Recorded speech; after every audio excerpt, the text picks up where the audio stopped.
BC విద్యార్థి రాష్ట్ర ప్రధాన కార్యదర్శి రామ్దేవ్ ఉన్నారు మనతో. నేను అడిగి తెలుసుకునే ప్రయత్నం మనం చేద్దాం. అన్న నమస్తే, చెప్పండి అన్న, ఎట్లా చూస్తారన్న ఈ బీసీ అది ఫీజు రిబేర్మెంట్ విషయంలో విద్యార్థుల గోస ఏంటి? మరి ఎందుకు ప్రభుత్వం పట్టించుకోవడం లేదు? ఎప్పటి నుంచి ఎప్పటి వరకు బకాయిలు ఉన్నాయి? ఎందుకు విడుదల చేయలేకపోతుంది ఫీజు రిబేర్మెంట్? సుమారు విద్యార్థులకు బాకీ ఉన్నట్టు ప్రభుత్వం సుమారు 10,000 కోట్ల ఫీజు రిమెంట్ స్కాలర్షిప్ బాకీ ఉన్నది. ఇలా ప్రభుత్వం స్కాలర్షిప్లు ఇవ్వక మరి విద్యార్థులేమో కాలేజీల దగ్గర సర్టిఫికెట్ల కోసం అరిగోసలు పడుతున్నారు. అది పోగా బాండ్లు చెక్కులు తీసుకొని మరి హాల్ టికెట్లు ఇస్తూ మరి సర్టిఫికెట్ల కోసం అట్లనే వేధింపులకు గురి చేస్తున్నా కానీ విద్యార్థులు మరి అరిగోసలు పడుతున్నాయి. ప్రభుత్వానికి ఏ మాత్రం విద్యార్థి సమస్యలు అంటే ఈ ప్రభుత్వానికి దున్నపోతు మీద వర్షం కురిసినట్లుంది. అదే మీరే చెప్పినారు ఫీజు రిమెంట్ స్కాలర్షిప్ పూర్తి ఇస్తామని చెప్పి ఎన్నికల మేనిఫెస్టోలో పెట్టి ఏమైందని చెప్పి మేము అడుగుతున్నాం. అది పోగా మరి పక్క రాష్ట్రంలో బీహార్లో 18.5% నిధులు కేటాయించినారు. అక్కడ ఉన్నటువంటి విద్యాశాఖకు ఇక్కడ ఉన్నటువంటి గత బడ్జెట్లో మీరు 6% నిధులు కేటాయిస్తే కేవలం ఏది జీతాలకు మాత్రమే ఆ నిధులు జరిపారు. 23,000 కోట్ల బడ్జెట్ కేటాయిస్తే అందులో 22,500 కోట్లు మరి జీతాలకు పోయినాయి. అంటే ఈ ప్రభుత్వం 500 కోట్లతో ఏం ఉద్ధరిస్తుంది, ఎవరిని వెలగబెడతారని మేము అడుగుతున్నాం. ఇంకొకటి ఏంటంటే ఈ ప్రభుత్వానికి ఏ మాత్రం చిత్తశుద్ధి వెంటనే విద్యార్థులు రావాల్సినటువంటి 10,000 కోట్ల ఫీజు రిమెంట్ స్కాలర్షిప్ విడుదల చేయాలి. అలాగే అప్లై చేసుకున్న ప్రతి ఒక్కరికి ఓవర్సీస్ స్కాలర్షిప్ ఇవ్వాలి. మరి సంక్షేమ ఆశలకు మెరుగైన వసతులు ఇవ్వాలని చెప్పి ప్రభుత్వాన్ని డిమాండ్ చేసి లేని ఏడల ఆర్ కృష్ణానగర్లో మిలిటెంట్ పోరాటాలు చేస్తాం. ఎక్కడికక్కడ హెచ్చరిస్తాం. ఈ ప్రభుత్వం ఎంతసేపు కమిషన్లు వచ్చే పథకాలకు అరే మూసీ ప్రాజెక్టు 1,50,000 కోట్లు ఉంటాయి మీ దగ్గర, ఫోర్త్ సిటీకి లక్షల కోట్లు ఉంటాయి కానీ విద్యార్థులకు ఇస్తానికి ఈ ప్రభుత్వం దగ్గర 10,000 కోట్లు అని మేము అడుగుతున్నాం. అరే గాంధీ విగ్రహానికి 5,000 కోట్లతో పెద్ద ఎత్తున చేస్తున్నామని చెప్తున్నారు. కమిషన్లు వచ్చే పథకాలకు మాత్రం పైసలు ఉంటాయి, కమిషన్లు రావని చెప్పి విద్యార్థులకు ఈ ప్రభుత్వం స్కాలర్షిప్లు ఇస్తలేదని మేము అడుగుతున్నాం. ఇలా పన్నులు కట్టేది మేము, కాంట్రాక్టర్గా బిల్లులు చేస్తారు. మొగుడు సొమ్ము మిండని దానే చేస్తారు. కొడుకులారా మొదటి దాని మూడే కడదాని కళ్యాణం అన్నట్టు ఫస్ట్ విద్యార్థులకు ఇస్తాను పైసలు కానీ మీ దగ్గర మూసీ ప్రాజెక్టు లక్షల కోట్లు ఉంటాయా? ఈ మీ ప్రభుత్వాన్ని ఎక్కడికక్కడ చీల్చి చెండాడతామని హెచ్చరిస్తున్నారు. ముఖ్యమంత్రి గారు మీ మీద నమ్మకం ఉంది. ఆనాడు నిరుద్యోగులు విద్యార్థులు జబ్బకు సంచేసుకుని ఊరూరు తిరిగి మీ ఎమ్మెల్యేల ముఖం తెలవకుండా ఆ ఎమ్మెల్యేలు ఎట్లాంటి వాళ్ళు తెలవకుండా కానీ ఒక రేవంత్ రెడ్డి అనే ఒక వ్యక్తి మీద నమ్మకంతో మిమ్మల్ని గెలిపిస్తే ఈరోజు విద్యార్థులను నిలువున ముంచుతున్నటువంటి పరిస్థితి ఈ రాష్ట్రంలో అవపడుతున్నది.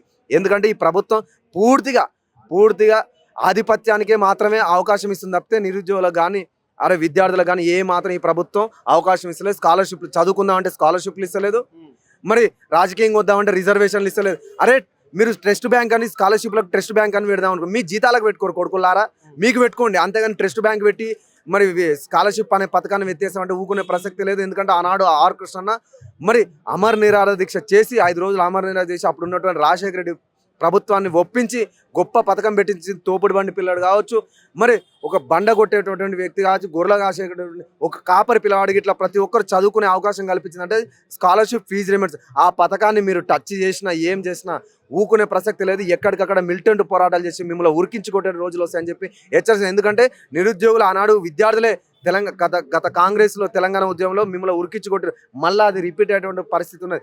తక్షణమే విద్యార్థులకు రావాల్సినటువంటి 10,000 కోట్ల ఫీజు రిమెంట్ స్కాలర్షిప్ వెంటనే విడుదల చేయాలి. సంక్షేమ ఆశలకు మెరుగైన వసతులు కల్పించాలి. ఈ వారంలో ప్రవేశపెట్టే బడ్జెట్లో సుమారు విద్యకు మీరు ఒక 20% నిధులు ఖర్చు పెట్టాలని చెప్పి ప్రభుత్వాన్ని హెచ్చరిస్తున్నారు. చివరిగా చెప్పండి, ఇక్కడ విద్యా కమిషన్ రిపోర్ట్ని ఏ విధంగా చూస్తారు? ఆ విద్యా కమిషన్ రిపోర్టు ఈ రాష్ట్రంలో అమలు అయితే ఎవరు విద్యకు దూరమయ్యే ప్రమాదం ఉంది? ఇలా విద్యాశాఖ కమిషన్ రిపోర్టు ఆకులూరు సార్ని మేము అభినందిస్తున్నాం. ఎందుకంటే ఆయన అంటే మాకు అభిమానం ఉంటుంది. కానీ మీరు ఇచ్చినటువంటి రిపోర్ట్ను పూర్తిగా ఇంప్లిమెంట్ చేయండి. ఇలా మీరే చెప్పినారు అందులో ఉన్నటువంటి ఫీజు నియంత్రణ చట్టం ఏమైంది, ఎందుకు ఇంప్లిమెంట్ చేస్తారు? 2.5 సంవత్సరాలకి వెళ్ళి ఫీజు నియంత్రణ చట్టాన్ని ఎవరైనా వద్దని చెప్తున్నారా? చెప్పండి. అది ఎందుకు ఇంప్లిమెంట్ చేస్తారు? అది పోగా మీరు ఎన్నో స్కూళ్ళను బంద్ చేసినారు. అలా ఇలా ప్రైమరీ స్కూళ్ళలో ఒక్క పీఈటీ గిట్ల లేరు. అవన్నీ అందులో ఉన్నది అవన్నీ ఇంప్లిమెంట్ చేయండి. మేము గిట్లా కోరుకుంటున్నాం. తప్పకుండా ఫీజు నియంత్రణ చట్టం రావాలి.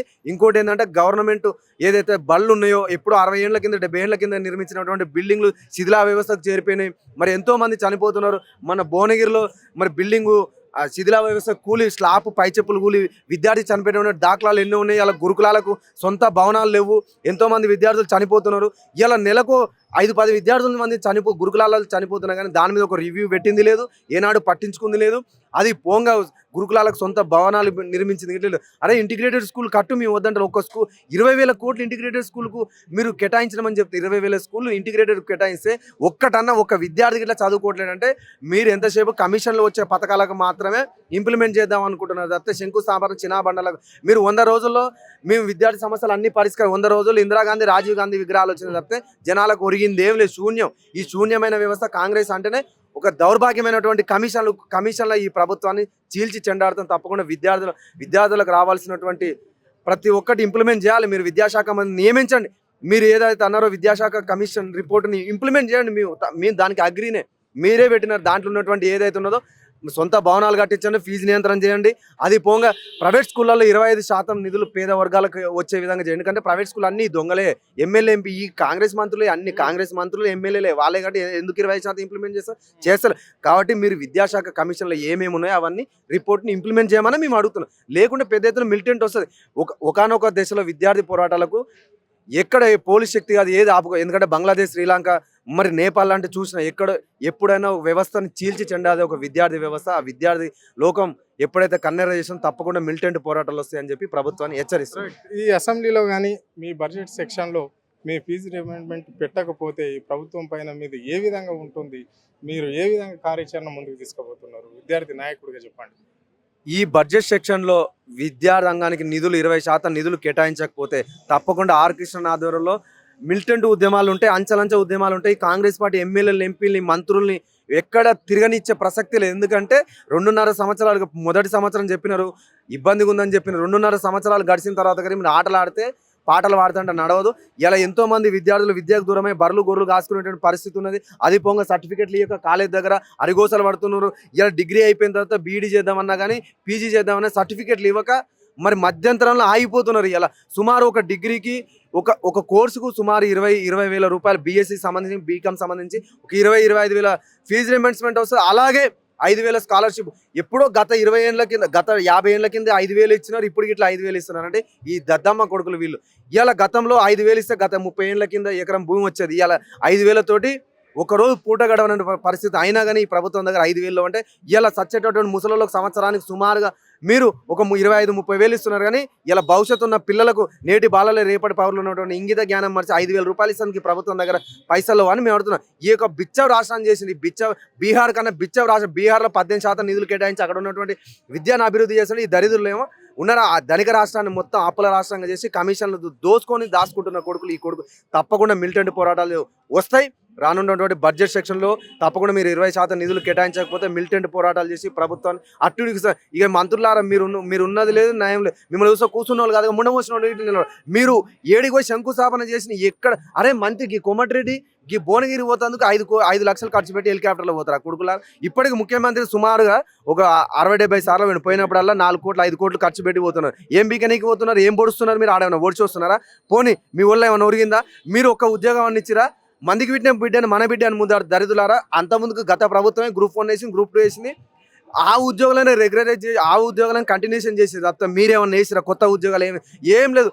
మీ అన్నకు, సీఎం అన్నకు గన్మెన్లను ఇచ్చిరు.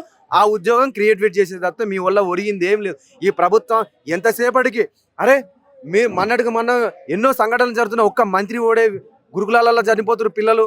మరి దాడులు జరుగుతున్నాయి. ఎస్సీ ఎస్టీ బీసీల పైన దాడులు జరుగుతున్నాయి. మొన్న నాగర్ కర్నూలు దాడి జరిగింది. ఏ మంత్రి అయినా పోయినాడా?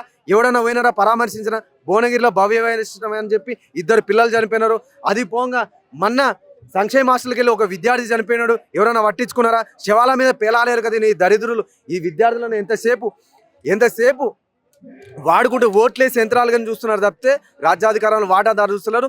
చదువుకు ప్రాధాన్యత ఇచ్చి ఈ విద్యార్థులను నైపుణ్య శక్తులుగా మార్చి ప్రపంచం మేధో శక్తిని మరి ఈ రాష్ట్రంలో తయారు చేయడానికి ఇంగిత జ్ఞానం మార్చినటువంటి ఈ ముఖ్యమంత్రి కాంగ్రెస్ పార్టీకి తప్పకుండా బుద్ధి చెప్తామని హెచ్చరిస్తున్నాం.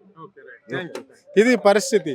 అంటే ఇక్కడ మాత్రము ఇప్పుడు వచ్చే అసెంబ్లీ సెక్షన్లో విద్యార్థుల ఫీజు రిమెంబర్మెంట్ విషయంలో ప్రభుత్వం నిధులు కేటాయించకపోతే రాష్ట్ర వ్యాప్తంగా ఆందోళనలు చేపడతామని చెప్పేసి ఇక్కడ వారు చెప్పడం అనేది అయితే జరిగింది.